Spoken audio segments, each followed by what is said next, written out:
નમસ્તે વિદ્યાર્થી મિત્રો, આજે આપણે ધોરણ 11 વિષય સંસ્કૃત તેમાં આપણે ગયા વિડિયોમાં ઋગ્વેદનો પરિચય આપણે થોડો કર્યો અને થોડોક આપણે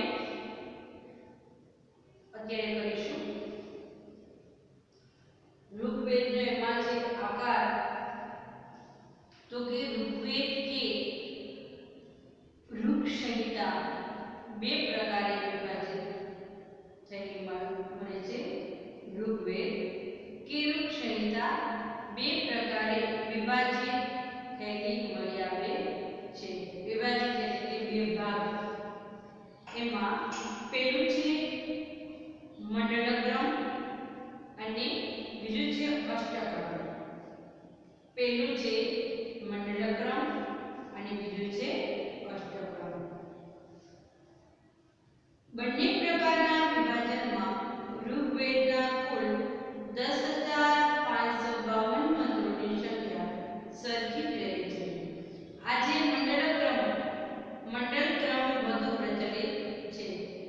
તેમાં 2 થી 7 સુધીના મંડળો એક જ ગોત્રના ઋષિઓના રચાયેલા હોવાથી તેને ગોત્ર મંડળ કહે છે.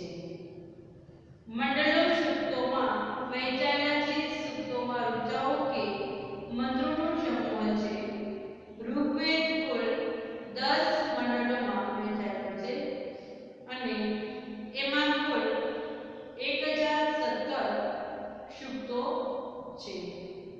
વળી તેમાં વાર્કિલ્ય નામના 11 સૂક્તોનો ઉમેરવામાં આવતા કુલ 1028 સૂક્તો થયા છે.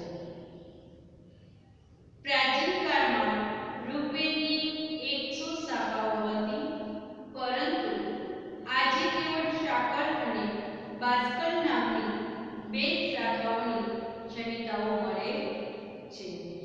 ઋગ્વેદનો આપણે મહિમા જોઈએ તો કે ઋગ્વેદમાં પુરુષ સૂક્ત મંત્ર છે 10 સૂક્ત લેવું. નાસ્ય સૂક્ત 10 મંડળ સૂક્ત 129. હિરણ્ય ગર્ભ સૂક્ત મંડળ 10 સૂક્ત 121.